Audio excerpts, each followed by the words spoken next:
I serve the Lord by faithfully following Him. Serving the Lord is a way of worship.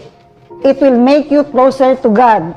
I am prepared to whatever or wherever He will lead me to. Pinapagamit ko po yung talent ko sa ministry. Sa pamamagitan nun is napapakita ko yung talento ko at yung pagmamahal ko sa Panginoon.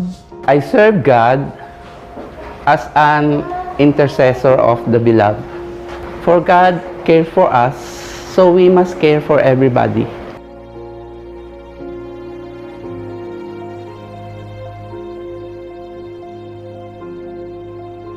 By applying His Word, obeying His command, and walking in His ways, and being His good steward.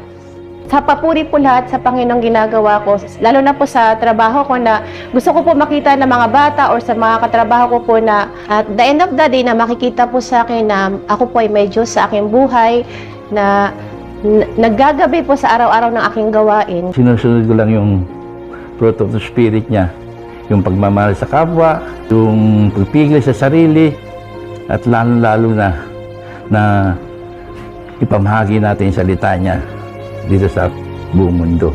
The glory of the Lord shine in what I do, and it involves in honesty, integrity, the stewardship, and especially in wise decision making, and we handle it properly for the ministry.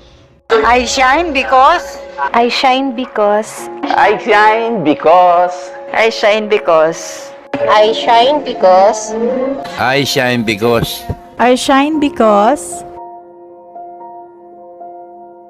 we shine because